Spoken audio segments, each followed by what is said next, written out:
기도해 주셔서 감사합니다.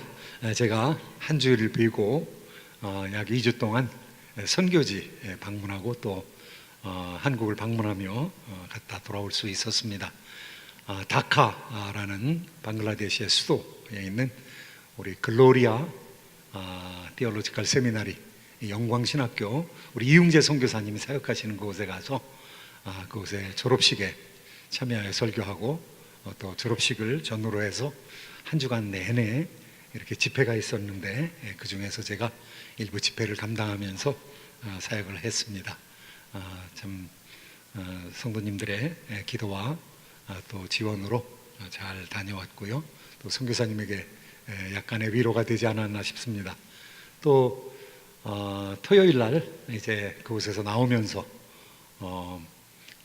이노웅 선교사님을 방콕에서 만났습니다. 그래서 위로하고 서울에 돌아와서는 북토크라는 짤막한 강연의 시간을 가졌습니다. 친구들이 토론회를 개최한다고 그래서 그런 줄 알았는데 그게 아니라 출판사와 교회개혁연대라는 곳에서 짤막한 강연을 하고 토론할 수 있는 기회를 마련해서 또 방송사에서 나온 사람들과 같이 인터뷰도 하고 또 대화를 나눌 수 있는 기회를 가졌습니다. 그래서 지은 책이 한국 사회에도 더 소개될 수 있는 그런 기회를 가졌고요. 가정적으로는 금요일 날 나오기 전에 이 구정을 좀 이렇게 땡겨가지고 같이 온 가족들이 모여서 예배를 드렸습니다.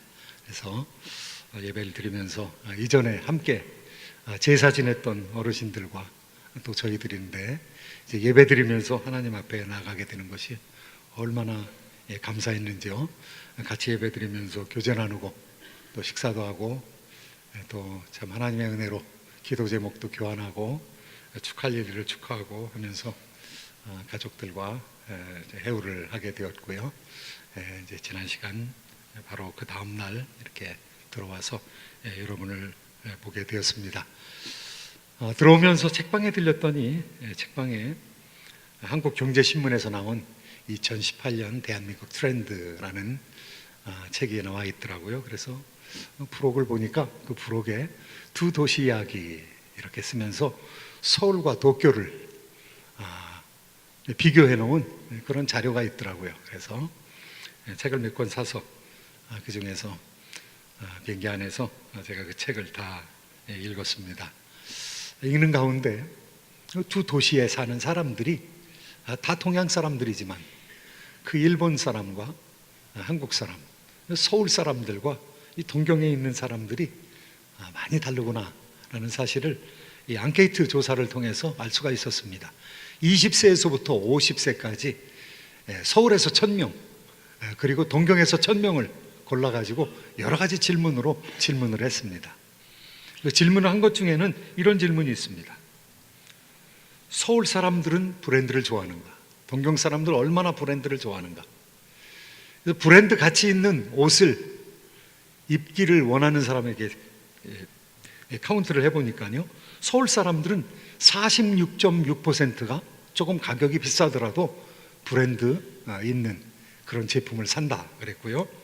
동경에 사는 사람들은 20.2%, 한국 사람들이 훨씬 브랜드를 좋아하는 것이죠. 또 서울 사람들은 맛집을 얼만큼 좋아하는가, 동경 사람들은 맛집을 얼마나 찾아다니는가, 이거 조사했는데요, 서울 사람들은 46.3%가 맛집을 찾아다니면서 식사하는 것을 좋아한다 그랬고요. 동경 사람들은 13.1%, 동경 사람들은 혼밥을 먹는 사람도 많다고 그럽니다. 혼자 밥 먹는 것을 즐기는 사람들도 많다고 합니다. 또 세 번째로는 나는 똑똑한 사람보다 주변과 잘 지내는 사람이 되고 싶다. 근데 서울 사람들은 58.4%가 지지를 했고요. 일본 사람들은 32.6%. 동경 사람들과 서울 사람들이 너무 다른 것이죠. 나는 좀 더 나은 사람이 되고 싶다. 나 자신을 위해서 더 투자하고 싶다. 그랬을 때 한국 사람, 특별히 서울 사람은 85.5%, 그리고 동경 사람들은 60.9%. 다 나아지고 싶은 미래를 가지고 있지만 한국 사람들의 열망이 훨씬 크다는 사실을 알게 되었습니다. 한국 사람들은 역동적입니다. 적극적입니다. 지금은 그런데 앞으로 계속 그럴 수 있을까? 한국 사람들 가운데서 생산에 참여하는 사람들 하면은 15세부터 64세까지인데요. 생산에 참여하는 사람들이 그 나머지 사람보다 적어지게 되는 때가 일본은 1997년을 지났습니다. 노령화 사회로 접어들게 된 것이죠. 한국은 바로 작년에 20년 차이를 두고 생산에 종사하지 않는 사람들이 더 많아진 거예요. 숫자가 더 많아진 거죠. 20년 동안 지금 일본은 불황을 경험하고 있습니다. 그런데 20년 후에 우리가 어떻게 될지, 일본을 따라가게 되지 않을지 아무도 알 수가 없습니다. 그런데 지금 상황은 이렇게 아주 자본주의적이고, 그리고 역동적이고, 그리고 사람과의 관계를 중요시하고, 그리고 자기를 어떻게 해서든지 개발하려고 하는 서울 사람들이 20년 후에 동경 사람과 비슷하게 될지 알 수가 없죠. 그런데 이 앙케이트에서는 종교적인 성향을 조사하지는 않았습니다. 종교적인 성향을 조사한다면 어떻게 될까요? 아마 절반 정도가 한국 사람들은 종교적인 사람들일 겁니다. 기독교를 믿거나 불교를 믿거나. 그런데 동경 사람들은 어떨까요? 수많은 잡신들이 있지만은 어느 한 신을 믿고 신봉하는 그런 문화는 아닐 것입니다. 한국이 종교적이고 신앙적이라고 한다면은 일본은 좀 신비적이라고 하지 않겠습니까? 어떤 사회학자는 한국 사람들은 온 국민이 주연인 사람, 주연들의 나라라고 그렇게 얘기하고 있습니다. 일본 사람들은 조연들의 나라라는 것이죠. 일본 사람이 그렇게 평가를 하고 있습니다. 도시가 멀리 떨어져 있지도 않은 도시인데 그렇게 다른 도시의 모습, 대도시의 모습을 드러내고 있습니다. 도시에 관련되어서 계속적으로 이 성경의 요한계시록 17장, 18장이 바벨론에 대한 얘기거든요. 이 바벨론에 대한 얘기를 왜 계시록의 가장 클라이맥스가 되는 부분에 바벨론이 멸망된다고 하는 이야기를 하고 있는가? 왜 도시가 멸망된다는 이야기를 하고 있는가?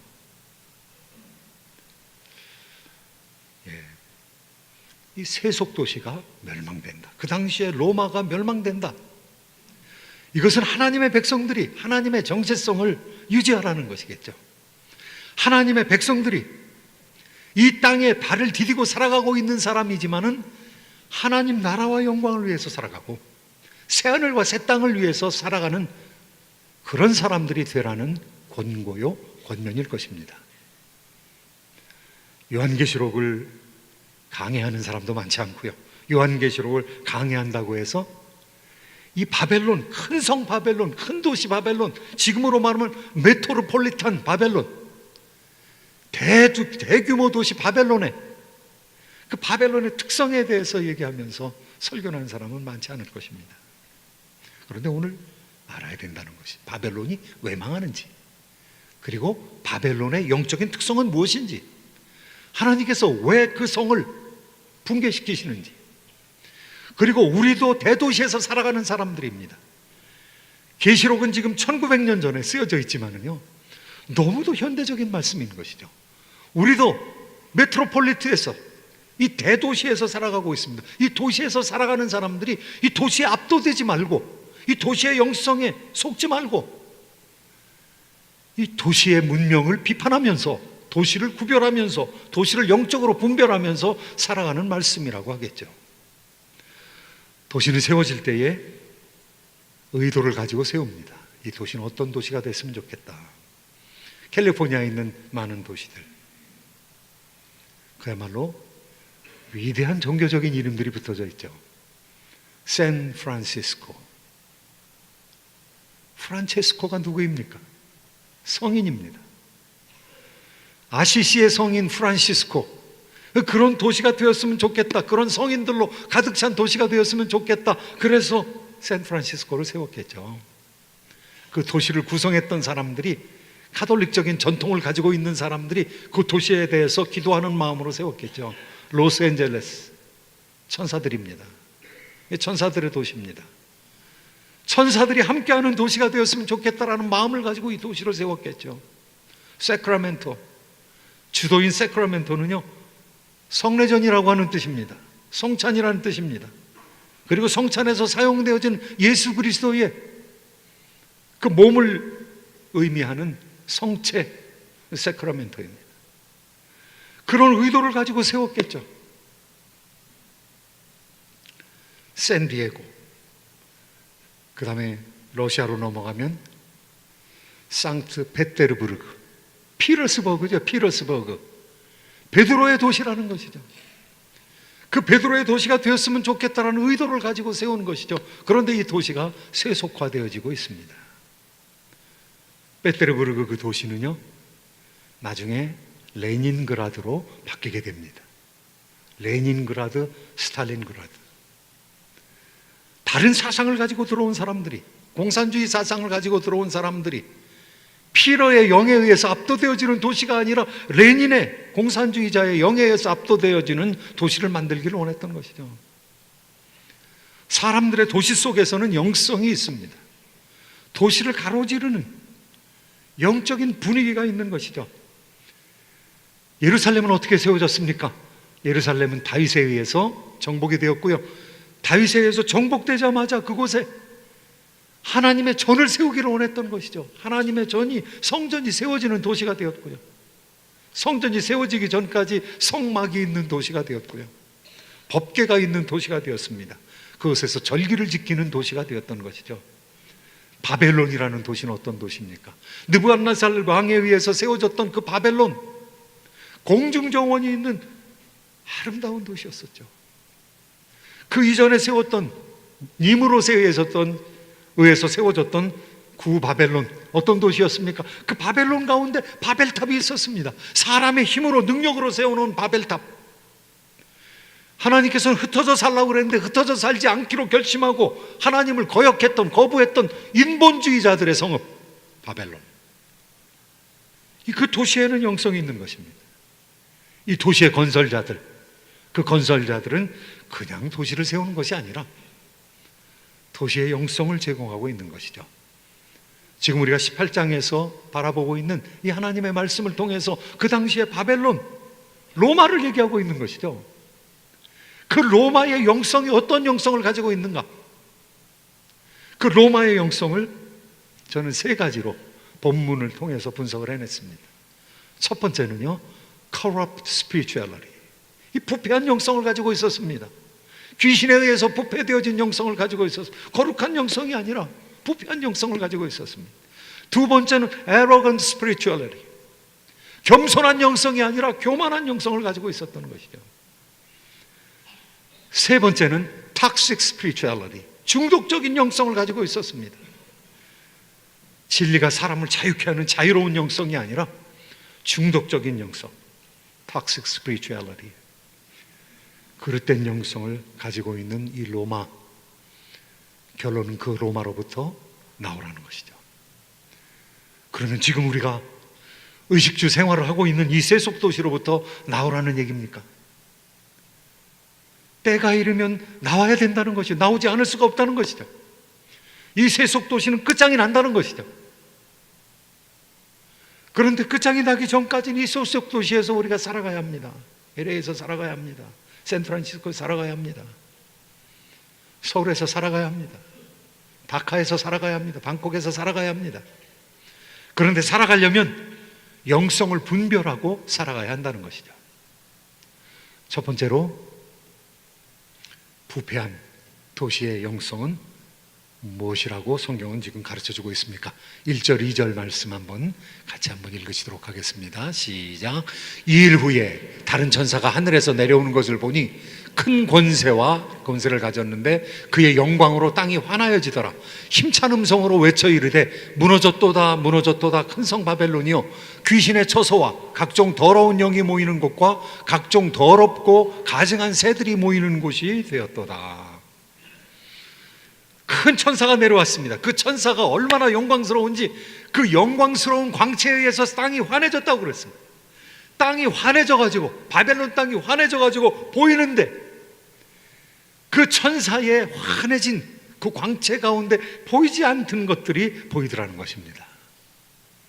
보이지 않던 영적인 세계가 보이더라는 것입니다. 그 영적인 세계가 무엇입니까? 로마의 배후에 숨겨져 있던 귀신들이 보이더라는 것입니다. 귀신이 로마를 둘러싸고 있더라는 것이죠. 더러운 영들이, 이 더러운 영이 모이는 곳이 바로 로마더라는 거죠. 온갖 잡신들이 판테온 신전뿐만 아니라 그 문화와 문명을 석권하고 있더라는 것이죠. 이 서울에 얼마나 좋은 곳들이 많이 있습니까? 좋은 곳들. 이번에 친구를 만나기 위해서요, 이 천당 밑에 분당이래요. 천당 밑에 분당. 저는 잘 안 믿습니다만 사람들이 그렇게 얘기합니다. 천당 밑에 분당. 한 900당 정도는 되나 봅니다.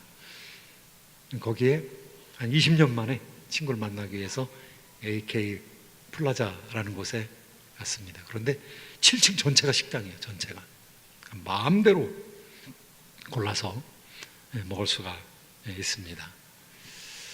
그 7층까지 가기 위해서는요, 이 밑에 그냥 지하철부터, 지하철 내리는 곳으로부터 에스컬레이터로 해가지고 7층까지 올라갈 수 있습니다.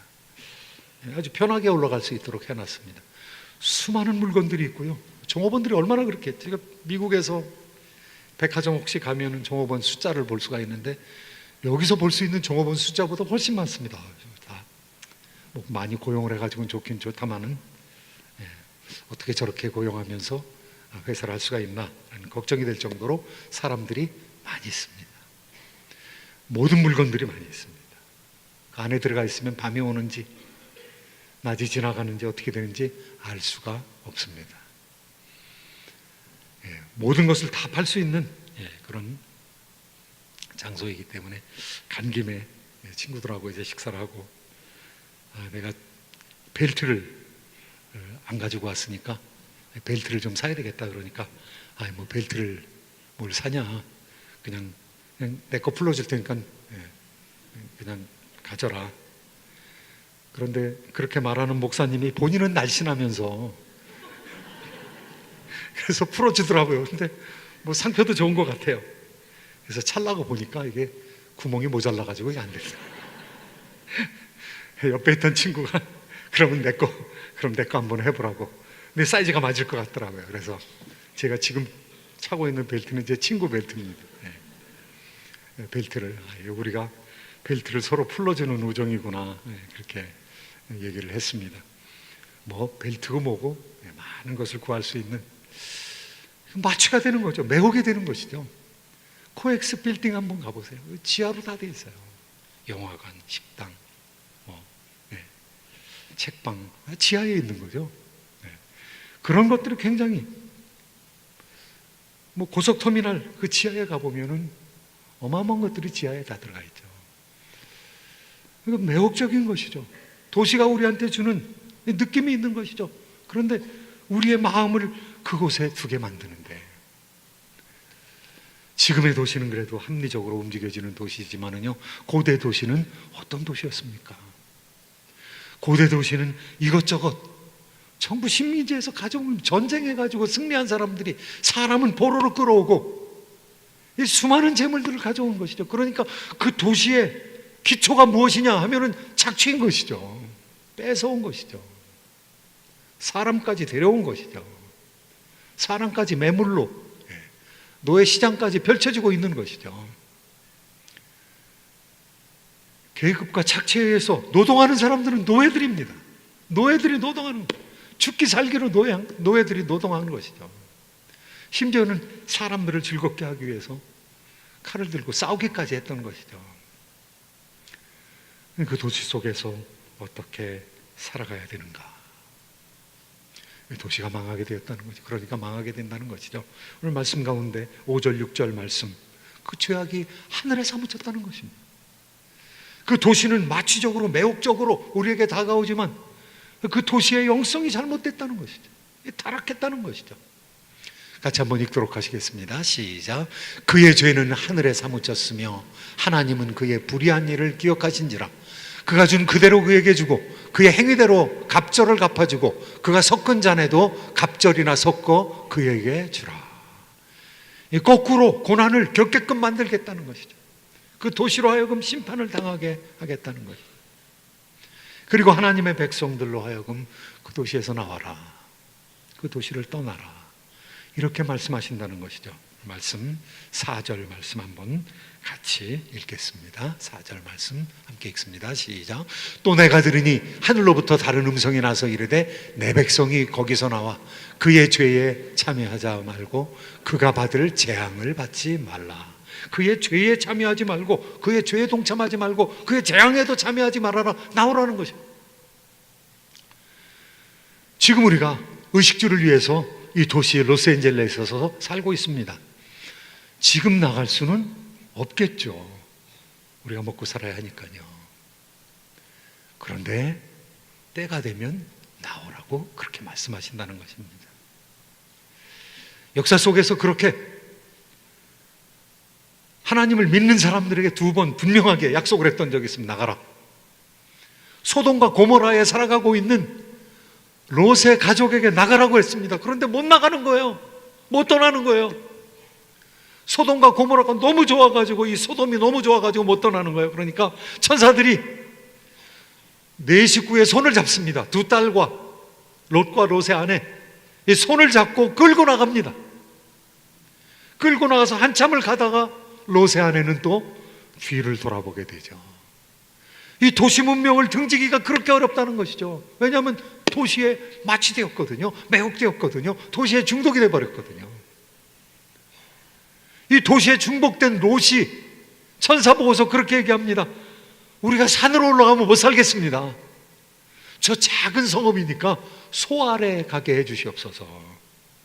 소알도 도시거든요. 그런데 하나님께서는 4-5 도시를 다 멸망시키려고 했거든요. 아드마, 스보임, 소돔, 고모라, 소알.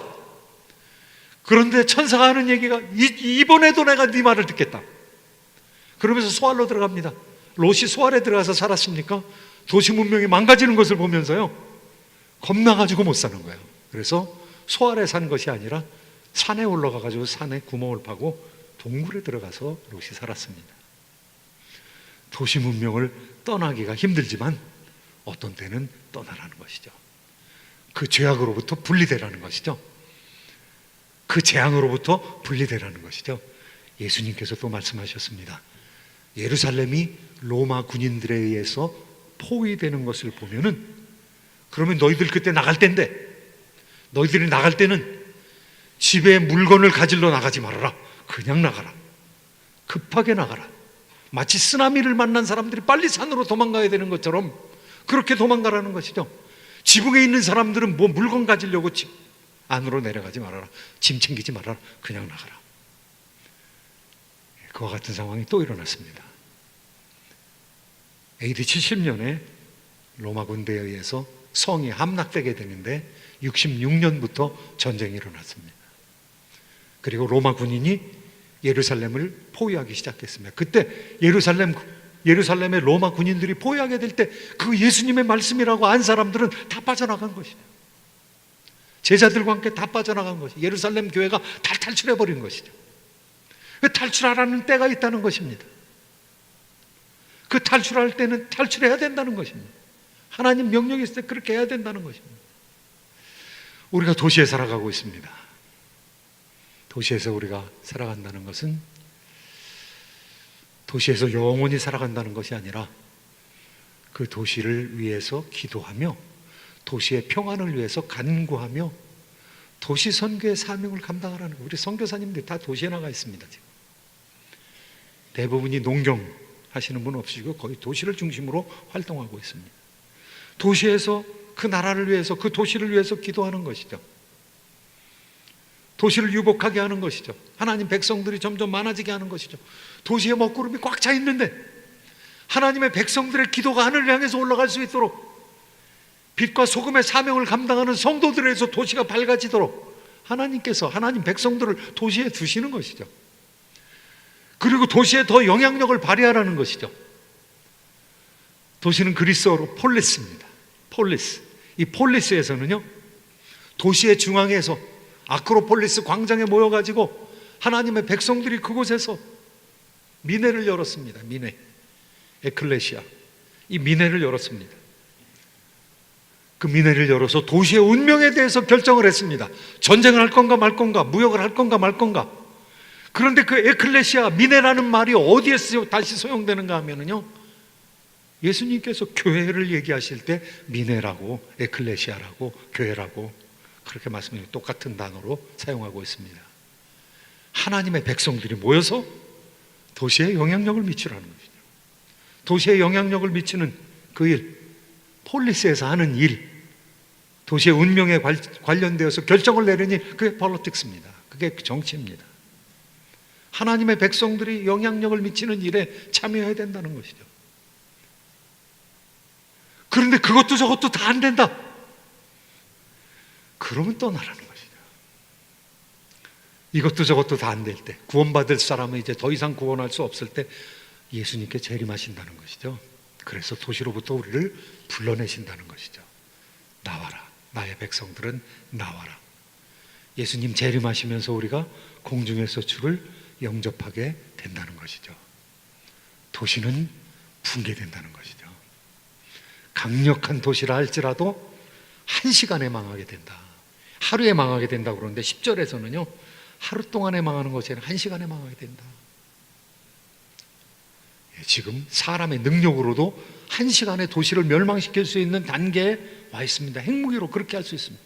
원자폭탄으로, 수소폭탄으로 그렇게 할 수가 있습니다. 바벨론은 하루에 망했습니다.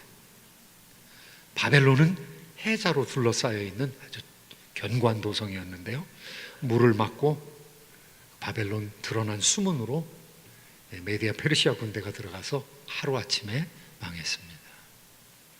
사랑하는 성도 여러분, 우리가 이 도시에 살아가고 있지만 도시에 속한 사람이 아니라 하나님 나라에 속한 백성인 줄로 믿습니다.